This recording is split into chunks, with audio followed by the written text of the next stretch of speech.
UCLA, a legendary crew. There's another legendary artist from that crew called Heir.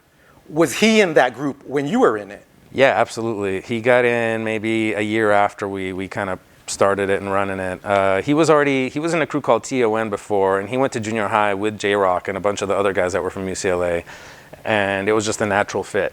You know, he was also from a crew called RA, which was a South Central crew that my homie Burnt used to be from. He was one of the main heads too. And yeah, I met him in junior high right before I got to Fairfax High, and then we became homies while I was at Fairfax and he was still in junior high. And then finally because he was a grade younger than me, and then finally when I got into the 11th grade, he was a 10th grader and he came to, or actually no, he was a 9th grader, he was 2 grades younger than me, because at the time they changed it. When I got to Fairfax, it was high school was 10 through 12, but the next year was the 9th graders were there. So they let him, and they let a bunch of, J-Rock was also, you know, a couple years younger, a bunch of people from the young UCLAs basically got to Fairfax. And not soon after that, it was when KOG was formed.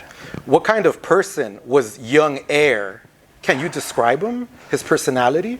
Man, he was extremely charismatic. He knew how to read people better than anybody I knew. Sometimes he was very playful, so sometimes he'd like lead you on and be joking, and you wouldn't realize, like, are you joking? Are you serious? You know, he's very street smart.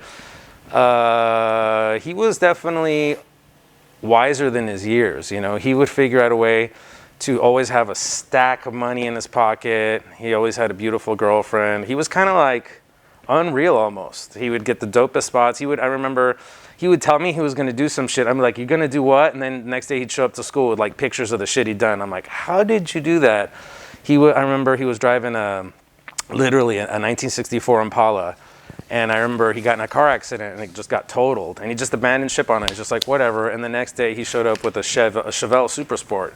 And I'm like, damn, bro, you're like that Eazy-E song. You know, he talks about wrapping his 6'4" Impala around a telephone pole. And he's like, oh, brother, I'll throw it in the gutter and go buy another.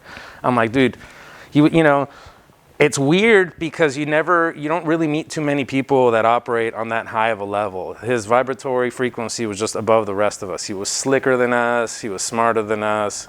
He was definitely operating on a different frequency than us. You know, we were just kids and he was a grown-ass man in a kid's body. The 90s, it's known for the tag-banging era. What was it like writing in those days? Yeah, unfortunately, the tag-banging era was kind of shitty. I think a lot of it was perpetrated by Fox Undercover. I feel like once those specials started coming out, the style of dress that kids at school changed. They went from a more like tagger, raver, skater look to like the Ben Davis and the crease pants and like really oversized gangster shit. Everybody started wearing the caps with like the names of their crew on it and like the belt buckles with like, you know. And it was weird because it was intertwined, crossed with like the party crew scene, because the party crews were from different communities where there was gangs. So like they like kind of forced some of the party crews to get into the gang, which kind of ruined the party crew scene. And they would force the graffiti writers. Like if you lived in a gang neighborhood and they knew you were a graffiti guy, they'd force you into the gang. There wasn't any choice about it. You'd either have to stop writing, totally hide it, make sure they never find out, or be part of the gang and just be low key. A lot of the OGs from pretty much every major graffiti crew that I know are from a major gang, because at the time you had to join the gang, you know. And so, I mean, I don't want to put anybody on blast, but definitely all the dudes that grew up a generation before me, like all the guys that were big in the 80s, almost all of them are definitely affiliated with some sort of gang as well, you know.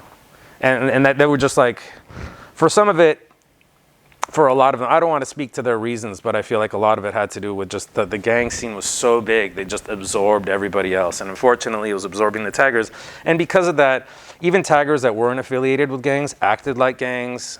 You know, in my junior high, dudes from other high schools would come in their cars with their clubs or bats or whatever to like beat up and jack us, because we were, you know, easy victims. We're junior high kids, you know? And I was like, that kid looks like a tagger. See where he's from.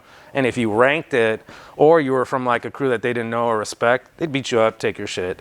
So it was violent. It was kind of shitty. Definitely that era, I remember seeing a lot more people get jumped, beat up, stabbed than a little bit later into the 2000s and shit. I feel like a lot of that dissipated and kind of faded away, fortunately, you know. I don't think it was a positive thing for the scene. I think it ruined the art side of things for some years, and even some of the artists thought they were gangsters for a while, and it just didn't make sense.